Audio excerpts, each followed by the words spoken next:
Once again welcome back to my channel. सभी लोगों को राधे राधे। yes. आज का वीडियो काफी मजेदार है और इसलिए मजेदार है क्योंकि इस बंदे का जो सामान है ना, हर इंसान यूज करता है, चाहे वो छोटा हो, बड़ा हो, बच्चा हो, और खास करके जो दारू वारू पीते हैं वो लोग। उसके तो जी हाँ, हल्दीराम और उनके भुजिया वाले प्रोडक्ट। तो देखते हैं उनकी जीवनी के बारे में और फिर बात करते हैं वीडियो देखने के बाद।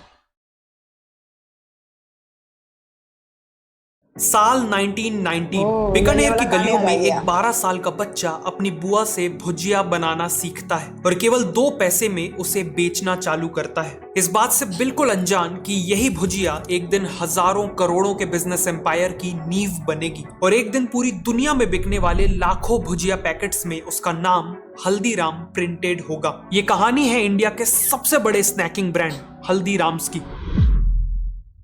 हल्दीराम का जन्म 1908 में बीकानेर में एक गरीब परिवार में हुआ था। उनके ग्रैंडफादर भुजिया बाजार में अपनी छोटी सी शॉप में भुजिया बेचते थे और बचपन से ही हल्दीराम को भुजिया में बहुत इंटरेस्ट था। इसीलिए सिर्फ 12 साल की उम्र में उन्होंने हर दिन घंटों मेहनत करके भुजिया मेकिंग प्रोसेस को मास्टर कर लिया और बहुत जल्द अपने ग्रैंडफादर की शॉप में रेगुलरली बैठने लगे। लेकिन वो अपने ग्रैंडफादर की तरह भुजिया से केवल कुछ एक्स्ट्रा पैसे कमाकर सेटिस्फाइड नहीं थे, वो अपने बिजनेस को बढ़ाना चाहते थे। हल्दीराम जो भुजिया बेच रहे थे वो बेसन से बनती थी, लेकिन उन्होंने देखा कि राजस्थान के लोगों को मोठ की दाल बहुत पसंद है। वहाँ के लोग कई डिशेस में मोठ की दाल यूज करते थे, इसीलिए हल्दीराम ने भी अपनी भुजिया को बेसन के साथ मोठ की दाल मिला के बनाना चालू कर दिया। उनकी ये नई भुजिया लोगों को काफी डिलीशियस लगी और एक इंस्टेंट हिट बन गई। लेकिन वो यहाँ नहीं रुके, उन्होंने रियलाइज किया कि उनकी अभी की भुजिया काफी मोटी और सॉफ्ट है, लेकिन अगर वो इसे थिन और क्रिस्पी बना दे तो कस्टमर्स का ईटिंग एक्सपीरियंस काफी सेटिस्फाइंग बन जाएगा। इसे अंजाम देने के लिए उन्हें सबसे पहले अपने बैटर को पतला बनाना था और साथ में एक ऐसा मैश चाहिए था जिसके होल्स एक स्टैंडर्ड मैश से छोटे हों ताकि उसमें से पतली भुजिया बन सके। उन्होंने मार्केट में कई मैश मेकर्स के साथ लगकर एक परफेक्ट मैश बनवाया और अपने बैटर के कई आइटरेशंस भी ट्राई किए। फाइनली कई महीनों की एक्सपेरिमेंटेशन के बाद उन्होंने एक परफेक्टली थिन और क्रिस्पी भुजिया बना ली। इस नई भुजिया ने सेल्स को एक्सपोनेंशियली बढ़ा दिया। लेकिन हल्दीराम का इनोवेशन केवल भुजिया की रेसिपी तक लिमिटेड नहीं था। टर्न्स आउट कि हल्दीराम सीक्रेटली एक ब्रांडिंग जीनियस भी थे। मार्केट में ऐसी कई और दुकानें थी जो भुजिया बेचती थी, लेकिन हल्दीराम चाहते थे कि कस्टमर्स के दिमाग में उनकी भुजिया की इंपॉर्टेंस एक नॉर्मल भुजिया से कई गुना ज्यादा हो। हल्दीराम को पता था कि महाराजा दंगर सिंह बीकानेर के सबसे पॉपुलर महाराजा रहे थे और लोग उन्हें बहुत रिस्पेक्ट करते थे। इसीलिए हल्दीराम ने अपनी भुजिया का नाम महाराजा दंगर सिंह के नाम पे दंगर सेव रख दिया। महाराजा के नाम से उनकी भुजिया बाकी सभी नॉर्मल भुजिया से डिफरेंशिएट हो गई और उसे एक प्रीमियम पोजीशनिंग भी मिल गई। इस नई ब्रांडिंग के साथ उन्होंने प्राइजेस भी बढ़ा दिए और कस्टमर्स ने उस प्राइस को खुशी खुशी एक्सेप्ट भी कर लिया। अगले कुछ सालों में हल्दीराम ने अपने 2 भाइयों के साथ मिलकर बिजनेस को अच्छा खासा एस्टैब्लिश कर लिया था और अब 36 साल की एज में उनकी एक वाइफ और 3 बेटे भी थे। बेहद गरीबी से उठकर आए हल्दीराम के लिए सब कुछ बहुत अच्छा चल रहा था कि तभी 1944 में उनकी लाइफ में एक बहुत बड़ा ट्विस्ट आया। घर की लेडीज के बीच में रिलेशंस बिगड़ने लगे। बात इतनी बिगड़ गई कि फाइनली हल्दीराम को घर छोड़कर अलग होना पड़ा। लेकिन प्रॉब्लम यह थी कि घर के साथ साथ हल्दीराम को बिजनेस से भी अलग कर दिया गया था। जिस बिजनेस को हल्दीराम ने अपनी जी जान लगा के बनाया था, आज उसी बिजनेस से उन्हें एक फूटी कौड़ी तक नहीं मिली और वो रातों रात अपनी फैमिली के साथ सड़क पे आ गए। लेकिन जिम्मेदारियों के चलते उनके पास इमोशनल होने का कोई टाइम नहीं था। हल्दीराम ने जल्द से जल्द अपने आप को संभाला और काम ढूंढने लगे। एक दिन मार्केट में काम ढूंढते वक्त किसी ने उनका नाम पुकारा। जब हल्दीराम ने मुड़कर देखा तो पीछे उनका एक बचपन का दोस्त खड़ा था। उनका ये दोस्त कई सालों बाद बीकानेर लौटा था। हल्दीराम ने उसे अपनी सिचुएशन के बारे में सब कुछ बता दिया। सालों पहले हल्दीराम ने 200 रुपए देके अपने इस दोस्त की मदद की थी और फॉर्चुनेटली उसने ये एहसान भूला नहीं था। उसने उसी दिन हल्दीराम को 100 रुपए लौटा दिए और यही 100 रुपए हल्दीराम के लिए लाइफ लाइन साबित हुए। सबसे पहले तो उन्होंने अपनी फैमिली के लिए एक छोटा सा घर रेंट पे लिया और फिर बिजनेस आइडियाज सोचने लगे। उनकी वाइफ चंपा देवी काफी डिलिशियस मूंग दाल बनाती थी और बीकानेर के लोगों के लिए भी मूंग दाल एक स्टेपल डिश थी। फिर क्या, उन्होंने मूंग दाल का बिजनेस करने का फैसला लिया। उन्होंने बचे हुए पैसों से मूंग दाल, स्पाइसेस और बाकी आइटम्स खरीदे और एक काम चलाओ किचन भी सेटअप कर लिया। वो दोनों अर्ली मॉर्निंग उठकर मूंग दाल प्रिपेयर करते और फिर हल्दीराम पूरे दिन मार्केट में घूम घूम कर लोकल वर्कर्स और ऑफिस गोयर्स को ये डिश बेचने लगे। कुछ ही टाइम में उन्होंने मूंग दाल के साथ अपने ओरिजिनल पैशन यानी भुजिया को भी बेचना शुरू कर दिया। हार्डवर्क, टेस्ट और क्वालिटी के चलते उनका एक लॉयल कस्टमर बेस बन गया और कुछ ही टाइम में उन्होंने एक छोटी सी शॉप को रेंट पे लेने के पैसे जमा कर लिए। शॉप खोलने के कुछ ही समय में मार्केट में बात फैल गई कि हल्दीराम और उनकी दंगर सेव अब वापस आ चुके हैं। उनकी दुकान में लोगों की लाइन लगने लगी और देखते ही देखते हल्दीराम फिर से लोकल भुजिया किंग बन गए। अगले कुछ सालों में हल्दीराम ने केवल इसी दुकान को ग्रो करने में पूरा फोकस किया, लेकिन फिर 1950s में कुछ ऐसा हुआ जो उनके लिए एक बहुत बड़ा टर्निंग पॉइंट साबित हुआ। Do you know what's the future of cloud computing?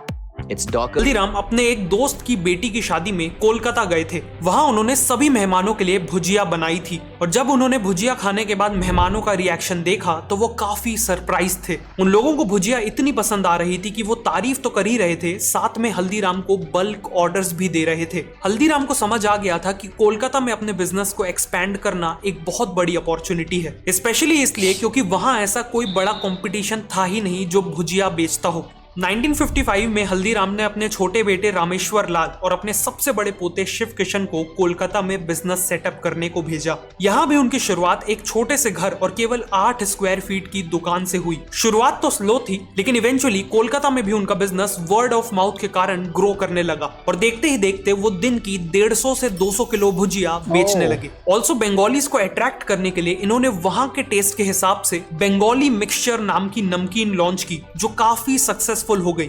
अगले 12 सालों में उनकी शॉप 8 स्क्वायर फीट से बढ़कर 25 स्क्वायर फीट की हो गई और बिजनेस भी हर साल डबल हो रहा था। एक बड़ा शहर होने के कारण कोलकाता ब्रांच का बिजनेस अब बीकानेर ब्रांच से भी बड़ा हो चुका था। 1968 तक हल्दीराम के तीनों बेटे सेटल्ड थे। उनके बड़े बेटे मूलचंद बीकानेर का बिजनेस संभालते थे। सतीदास ने फैमिली से अलग होकर इंडिपेंडेंट शॉप्स खोल ली थी और रामेश्वर लाल कोलकाता बिजनेस चला रहे थे। इसे देखते हुए हल्दीराम ने बिजनेस से सेमी रिटायरमेंट ले ली और वो केवल कभी कभी बिजनेस को सुपरवाइज करने के लिए विजिट्स करते थे। बिजनेस ऑलरेडी अच्छा खासा चल रहा था, लेकिन इसके बाद जो हुआ वो हल्दीराम्स की बिजनेस जर्नी में एक सुनहरा चैप्टर साबित होने वाला था। हल्दीराम के सबसे बड़े पोते शिव किशन, जो अभी तक कोलकाता बिजनेस में अपने चाचा के साथ काम कर रहे थे, वो 1968 में नागपुर में हल्दीराम की ब्रांच खोलने का फैसला लेते हैं। नागपुर आके शिव किशन ने देखा कि वहां के लोग बालूशाज, गुजराती पेड़ा, मैसूर पाक और लड्डू जैसे स्वीट्स को बहुत पसंद करते थे। मतलब वहां के लोगों को स्वीट्स तो बहुत पसंद थे, लेकिन अभी तक इन्हें इंडिया के बाकी हिस्सों के स्वीट्स का ज्यादा एक्सपोजर नहीं मिला था। इस अपॉर्चुनिटी को देखते हुए शिव किशन ने नागपुर में भुजिया के साथ साथ अपनी फेवरेट काजू कतली भी बेचना चालू किया। स्टार्टिंग में कस्टमर उसे खरीदने में हेजिटेंट थे, इसलिए शिव किशन अपने कस्टमर्स को फ्री सैंपल्स ऑफर करने लगे। एक बार टेस्ट करते ही लोग काजू कतली के दीवाने होने लगे और डिमांड स्काई रॉकेट कर गई। इस सक्सेस को देखते हुए शिव किशन ने मलाई लड्डू, रसगुल्ला और रस मलाई जैसे स्वीट्स भी ऑफर करना चालू कर दिए और जाने अनजाने यहीं से शुरुआत हुई थी हल्दीराम्स की इंडियन स्वीट इंडस्ट्री में सबसे बड़े प्लेयर बनने की। 1971 तक नागपुर में हल्दीराम के 2 आउटलेट्स खुल गए थे, लेकिन शिव किशन यहाँ रुकना नहीं चाहते थे। एक दिन शिव किशन कीर्ति नाम के रेस्टोरेंट में गए जिसने उनकी आंखें खोल दी। वो रेस्टोरेंट केवल डोसा और लस्सी ऑफर करता था और वहाँ हमेशा कस्टमर्स की भीड़ लगी रहती थी। यहीं से शिव किशन को आइडिया आया हल्दीराम्स को एक शॉप से एक रेस्टोरेंट में बदलने का। मार्केट को समझने पे उन्हें पता चला कि महाराष्ट्र में लोगों को साउथ इंडियन डिशेस जैसे डोसा और इडली बहुत पसंद है। अब वो तो अपने रेस्टोरेंट में बीकानेर के पॉपुलर स्नैक्स जैसे समोसा और कचौड़ी ऑफर करना चाहते थे, लेकिन उससे पहले उन्हें कस्टमर्स को अपने रेस्टोरेंट तक लाना था। इसीलिए उन्होंने शुरुआत उन्हीं डिशेस से करी जिनकी डिमांड थी, यानी डोसा और इडली। शिव किशन ने एक 30 सीटर रेस्टोरेंट खोला और बहुत जल्द उनके रेस्टोरेंट की सारी सीट्स ऑक्यूपाइड रहने लगी। इसे देखते हुए उन्होंने अपनी सीटिंग कैपेसिटी डबल कर दी और मेन्यू में समोसा और कचौड़ी भी ऐड कर दिया। जो कस्टमर्स डोसा और इडली खाने आते थे, शिव किशन उन्हें समोसा और कचौड़ी ट्राई करने को कहते थे और जैसा काजू कतली के समय हुआ था, सेम वैसा ही अब हुआ। एक बार कस्टमर ने समोसा कचौड़ी टेस्ट कर ली तो उनमें से ज्यादातर लोग उनके रेगुलर कंज्यूमर्स बन गए। अगले कुछ सालों में नागपुर में हल्दीराम्स के मल्टीपल आउटलेट्स खुल चुके थे और इसी के चलते हल्दीराम्स नागपुर में केवल एक भुजिया बिजनेस से बढ़कर एक इंडियन स्नैक्स, स्वीट्स और रेस्टोरेंट बिजनेस में बदल चुका था। 1975 में कोलकाता ब्रांच के रामेश्वर लाल फैमिली बिजनेस स्ट्रक्चर से अलग होकर इंडिपेंडेंट हो जाते हैं। एक एग्रीमेंट होता है जिसके अकॉर्डिंग रामेश्वर रामेश्वर लाल वेस्ट बंगाल से बाहर बिजनेस नहीं करेंगे और मूलचंद और उनके बेटे वेस्ट बंगाल में एंट्री नहीं लेंगे। इस समय तक हल्दीराम्स की नागपुर ब्रांच बहुत अच्छी चल रही थी, लेकिन शिव किशन के दिमाग में इससे भी बड़े प्लान्स थे। वो एक ऐसे शहर में एक्सपैंड करना चाहते थे जो हल्दीराम्स को एक नेशनल लेवल ब्रांड बना देने वाला था, और वो शहर था भारत की राजधानी दिल्ली। दिल्ली में एक्सपैंड करने के लिए शिव किशन ने अपने छोटे भाई मनोहर लाल को चुना। मनोहर लाल तब तक बीकानेर बिजनेस में काम कर रहे थे और शिव किशन को उनमें बहुत पोटेंशियल दिख रहा था। 1982 में मनोहर लाल अपने छोटे भाई मधुसूदन के साथ दिल्ली आए और वहां देखा कि Chandni Chowk famous snacks vendors से भरा हुआ था। उन्होंने अपनी लाइफ में इतना कंपटीशन कभी नहीं देखा था, लेकिन अच्छी बात यह थी कि कंपटीशन के साथ साथ वहां डिमांड भी बहुत ज्यादा थी। मनोहर लाल ने शिव किशन की हेल्प से अपनी शॉप के लिए जगह खरीदी और 1983 में बिजनेस स्टार्ट कर दिया। अगले 1 साल तक दिन रात एक करके उन्होंने मार्केट में अपनी रेपुटेशन बिल्ड की और ब्रेक इवन करने लगे कि तभी उनके साथ एक बहुत बड़ी ट्रेजेडी हो गई। Her cousin's villa. 1984 के भयानक एंटी सिख राइट्स ने दिल्ली को झुलसा दिया था और इसी दौरान मनोहर लाल की वर्कशॉप और घर भी जल गया।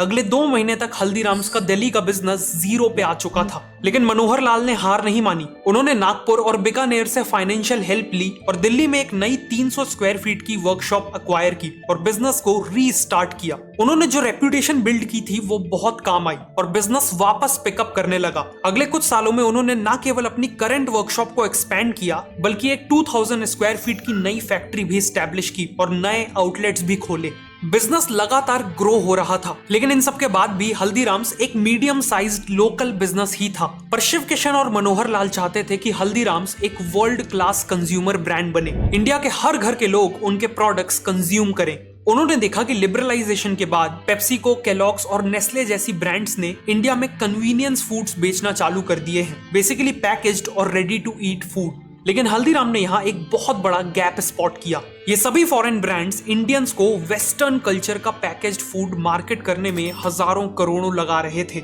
लेकिन उस समय कोई भी ब्रांड इंडियन स्नैक्स को लॉन्ग शेल्फ लाइफ वाली पैकेजिंग में नहीं बेच रहा था। इसी अपॉर्चुनिटी को देखते हुए हल्दीराम्स ने सबसे पहले अपनी बीकानेरी भुजिया और आलू भुजिया जैसे प्रोडक्ट्स को नाइट्रोजन पैकेजिंग में बेचना चालू किया, जिससे इनकी शेल्फ लाइफ कुछ दिनों से बढ़कर कुछ महीनों तक पहुंच गई। इस नई पैकेजिंग के कारण हल्दीराम्स का बिजनेस अब नागपुर या दिल्ली तक लिमिटेड नहीं था। अब लोग इंडिया के छोटे से छोटे शहर में हल्दीराम्स की भुजिया खरीद सकते थे। लॉन्च के बाद कस्टमर्स ने इन प्रोडक्ट्स को बहुत अच्छा रिस्पांस दिया और इसीलिए हल्दीराम्स ने अपने पैकेज्ड फूड सेगमेंट में रसगुल्ला, सोन पापड़ी, पिकल्स, कचौड़ी और इवन भेल पूड़ी में डाइवर्सिफाई किया। देखते ही देखते हल्दीराम्स ने 400 से ज्यादा पैकेज्ड फूड आइटम्स बेचना चालू कर दिए। अलग अलग परचेजिंग पावर वाले कंज्यूमर्स को टारगेट करने के लिए इन्होंने अलग अलग पैक साइजेस में अपने प्रोडक्ट्स ऑफर किए। जैसे इनके कई प्रोडक्ट्स का छोटा पैक केवल 5 रुपए में मिल जाता है और बड़े पैक्स 200 रुपए प्लस तक जाते हैं। ऑल्सो इन्हें पता था कि स्नैक्स एक इम्पल्सिव परचेज होते हैं, इसलिए हल्दीराम्स ने कलर साइकोलॉजी का यूज करके अपनी पैकेजिंग को अट्रैक्टिव बनाया